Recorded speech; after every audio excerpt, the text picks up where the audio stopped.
एक इंजीनियर जो शाम होते ही महिलाओं की तरह सजता संवरता है, यहाँ तक कि माथे पे बिंदिया लगाता है, होठों पर लिपस्टिक लगाता है, कानों में बाली पहनता है, हाथों में कंगन पहनता है, ऐसी पूरी सजावट करके रात को कभी कभी घर से गायब भी रहता है।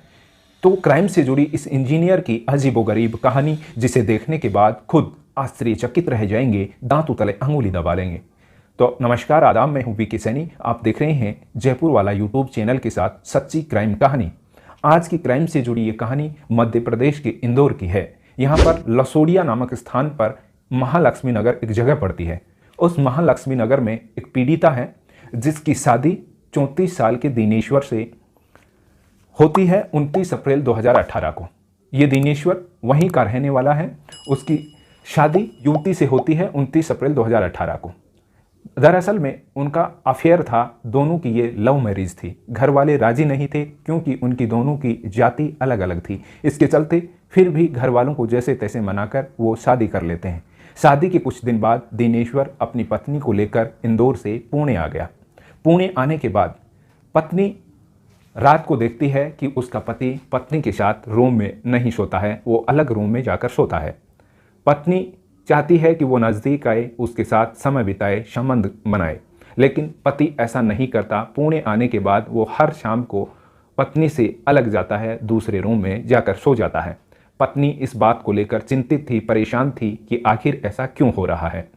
अब पत्नी ने इसकी छानबीन करने के लिए लुक छुप कर उस व्यक्ति को देखा तो वो हैरान रह गई, दंग रह गई कि वह देखती है कि शाम होते ही उसका पति रोजाना महिलाओं की तरह श्रृंगार करना शुरू कर देता है। जो बालों में हेयर बैंड पहनता है, माथे पे बिंदिया लगाता है, कानों में बालियां पहनता है, होठों पे लिपस्टिक लगाता है। ऐसी हरकत वो हर शाम करता है। जब भी वो उसे रोकती है, टोकती है और ऐसा न करने को कहती है तो वह अपनी पत्नी के साथ मारपीट करता है। तंग आ गई कि आखिर क्या करे, किस तरीके से इस समस्या से छुटकारा मिले। वो ऐसी घटना की जानकारी अपनी सास और ननद को देती है।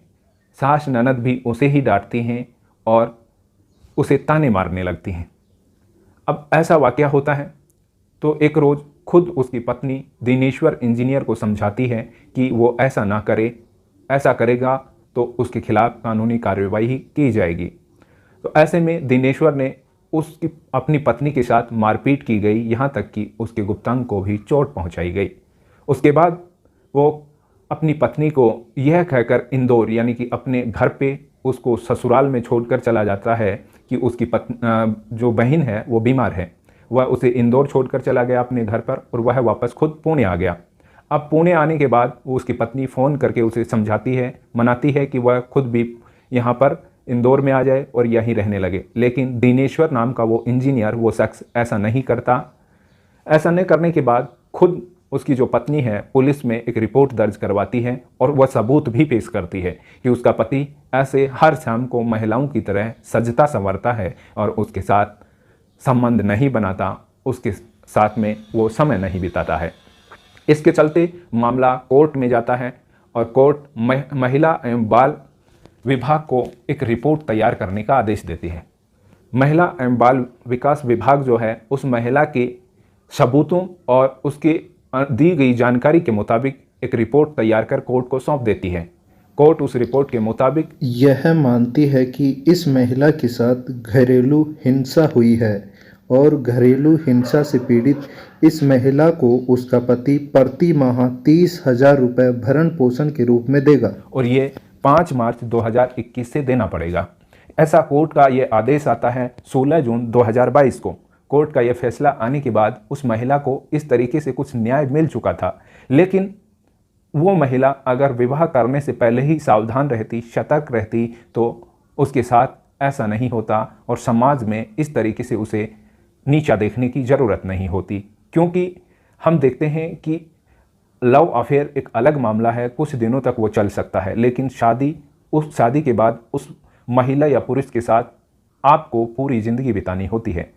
तो इसके चलते सावधान रहें, सतर्क रहें।